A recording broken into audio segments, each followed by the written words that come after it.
Losing a spouse is one of the most painful experiences a person can go through. It's not just the emotional weight of grief. It's the overwhelming number of decisions that suddenly fall on your shoulders.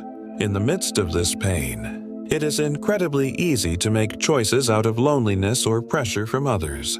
Choices that can lead to devastating financial difficulties and emotional setbacks that make healing even harder. Welcome to Blessed Elderly. Today, we must discuss 5 costly mistakes that you should never say yes to after losing a spouse. Many people unknowingly make these mistakes, only to realize later that they acted too soon. Knowing these pitfalls in advance can protect your emotional and financial well-being during one of the most vulnerable times of your life.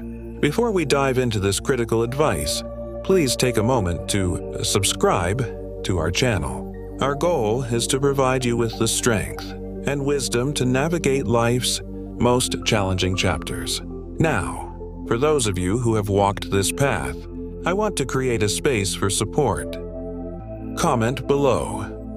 What is one piece of advice you would give to someone who has recently lost their spouse? Your wisdom could be a lifeline for someone else. Let's begin. 1. Making big financial decisions too soon. One of the most common and dangerous mistakes is rushing into major financial decisions. Suddenly, you're faced with bank accounts, insurance policies, and the enormous question of whether to keep or sell your home. In the midst of grief, it can feel like taking immediate action will provide a sense of control. But the reality is that grief clouds judgment. Making irreversible financial choices too soon can lead to a lifetime of regret. Many widows and widowers feel pressured by well-meaning friends, or even their own sense of urgency, to sell their house or make large investments. But the months after losing a spouse are a time of emotional adjustment, not financial risk-taking. Experts often recommend the 1-year rule, which suggests waiting at least a year before making any irreversible financial decisions. This allows time for the initial shock to pass so you can think clearly. Be especially wary of financial predators who see vulnerability as an opportunity. If someone is urging you to sign papers or invest quickly, take a step back. The best financial decisions are rarely made in a rush.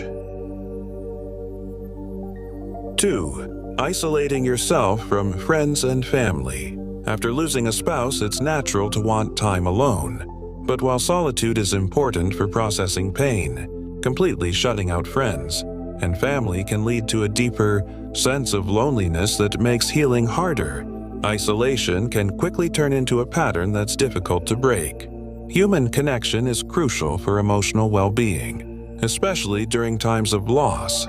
Studies have shown that prolonged social isolation can weaken the immune system, increase blood pressure, and even shorten one's lifespan. In contrast, staying connected, even in small ways, can help ease the emotional burden.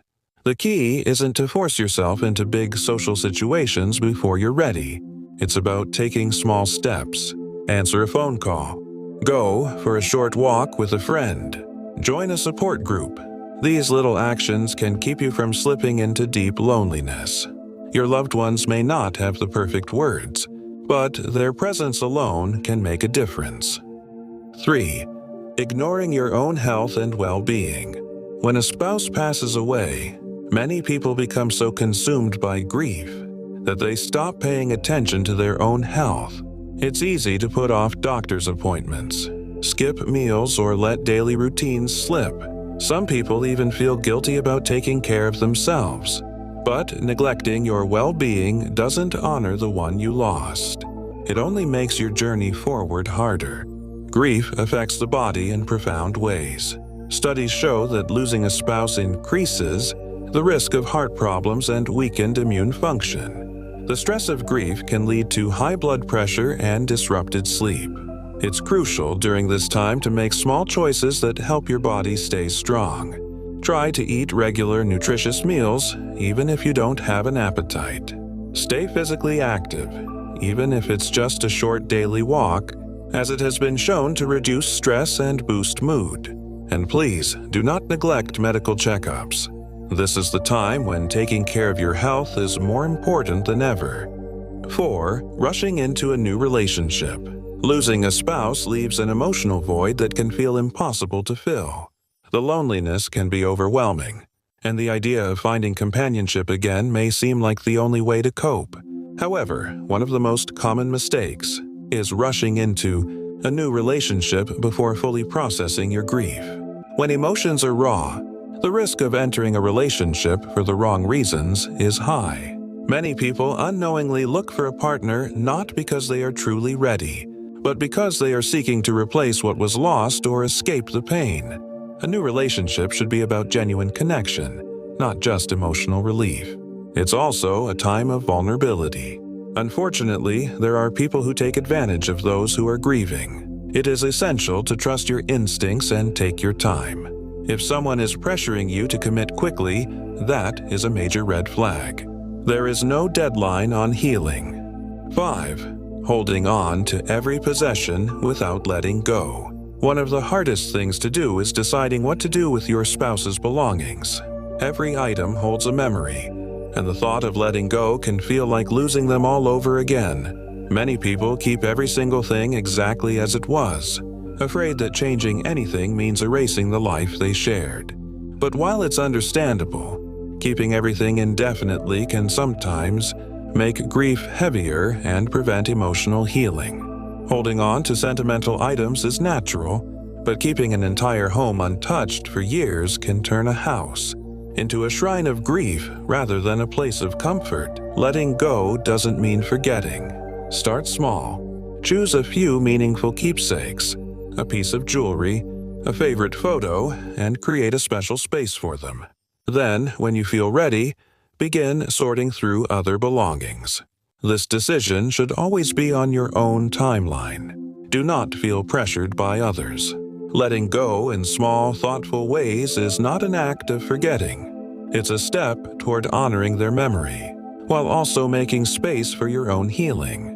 Losing a spouse changes everything. But in the midst of grief, it's important to remember that every decision you make has the power to either help or hinder your healing.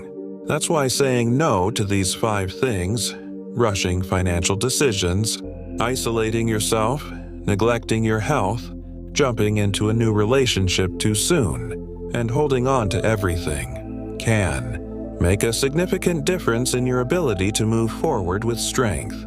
Grief doesn't come with a timeline, but avoiding these common pitfalls can help you navigate this chapter in a way that protects both your heart and your future. Healing doesn't mean forgetting. It means honoring their memory in a way that allows you to continue living with purpose, peace, and even joy. We want this to be a place of support. Please share your story in the comments below. Your journey could provide immense comfort and wisdom to someone else walking this difficult path. If this video has offered you guidance, please give it a like and subscribe to Blessed Elderly. Thank you for watching. Be gentle with yourself